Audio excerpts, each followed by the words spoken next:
So far in this series, even though we invited you to do the lessons with a friend, you could have done everything by yourself, especially the lessons about meditating on the stories and praying them. And even though we've invited you to post a video or response on the website, that was your choice as well. But this time, as we learn two of Jesus' most important parables, please connect with one or more friends and work together on the stories. By the way, the word parable means teaching story or metaphor. We are still telling Jesus' parables for the same reason he told them. Stories and parables are meant for community. Stories can help people connect with one another and with God and grow together. Studying stories with one another is a powerful way to learn them. This is especially important if you're going to tell a story in a different language from the Bible you're working from, or in a different language from this video. When you work alone, important ideas can get lost. If you discuss the story in detail with one another, your friends can help you check your story for accuracy and clarity. And accuracy and clarity are very important when you tell Bible stories. This time, we're going to ask you definitely to post a response on the website. If you can't post a video, you can post a comment, but more on that later. Watch and listen as we tell you this story together. All the tax collectors and sinners were gathering around Jesus to listen to him. The Pharisees and legal experts were grumbling, saying, "This man welcomes sinners and eats with them." Jesus told them this parable. Suppose someone among you had 100 sheep and lost one of them. Wouldn't he leave the other 99 in the wilderness and search for the lost one until he finds it? And when he finds it, he is thrilled and places it on his shoulders. When he arrives home, he calls together his friends and neighbors, saying to them, "Celebrate with me, because I found my lost sheep." In the same way, I tell you, there will be more joy in heaven over one sinner who changes both heart and life than over 99 righteous people who have no need to change their hearts and lives. Or what woman, if she owns 10 silver coins and loses one, won't light a lamp and sweep the house clean, looking carefully until she finds it? When she finds it, she calls together her friends and neighbors, saying, "Celebrate with me, I found my lost coin." In the same way, I tell you, joy breaks out in the presence of God's angels over one sinner who changes both heart and life. There's a reason Laura and I shared this telling. When two or more tellers get together to divide a story and each tell part of it, it's called tandem telling. That means together, as in a tandem bicycle, a bicycle for two people to ride together. To learn this parable, get together with your learning partner. Think about and discuss with one another what is happening in these two parables. The first section of the story is the setting. Jesus is telling this in response to people grumbling, "This man welcomes tax collectors and sinners and eats with them." The one who welcomes is the host. Jesus is throwing the party and inviting the corrupt tax collectors and other lowlifes. Can you think of another setting in which Jesus throws a party and invites sinners? Yes, I'm talking about Holy Communion, and praise God that Jesus eats with sinners like you and me. Let's dig into the parables some more. Why did Jesus tell these parables? Who does the shepherd represent, and who does the woman represent? Why did they do what they do?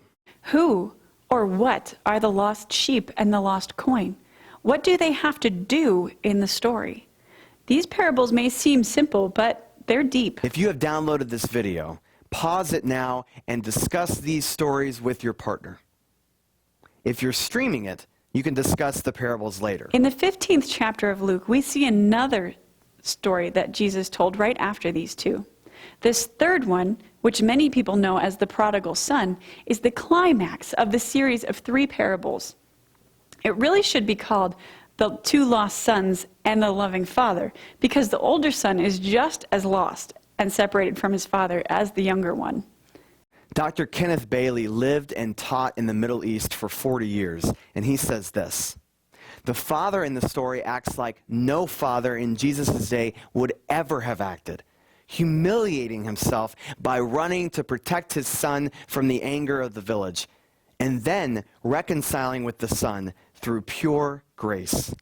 In response, the younger son realizes that he couldn't manipulate his father by promising to work hard and pay back the money he had lost. Because of the forgiveness and unconditional love his father shows him, he realizes that his plan to earn his father's love wouldn't work. So he doesn't even mention it. Instead, he accepts his father's grace. He accepts being found. The older son doesn't realize that he is just as lost as his younger brother. Dr. Bailey tells us that the father's feast is not in honor of the younger son, but to celebrate his own success in finding his lost son. But the older son won't join in the feast. That's a public insult to his father.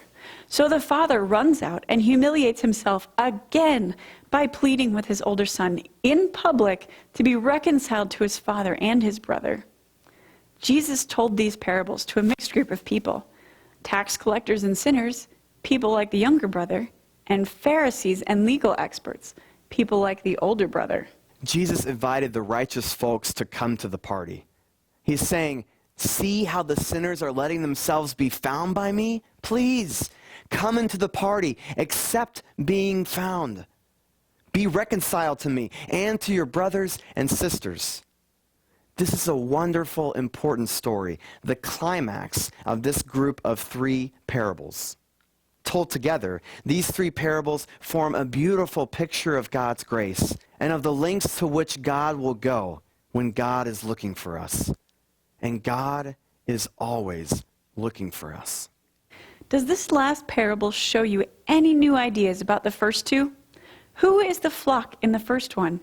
What do the lost sheep and the lost coin have to do to get found? Who is the one searching for both?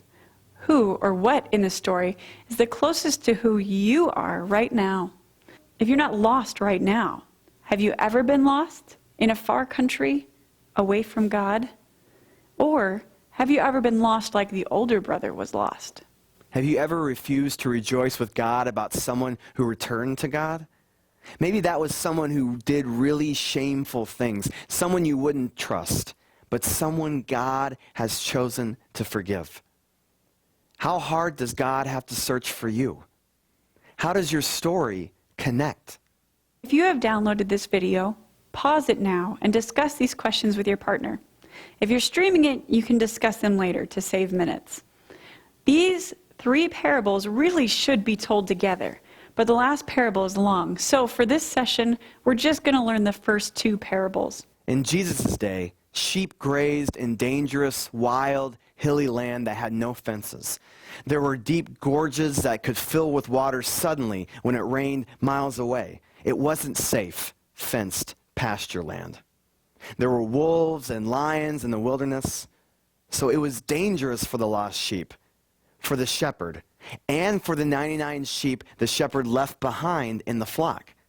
Kenneth Bailey says that a lost sheep would crawl under a bush, paralyzed with fear.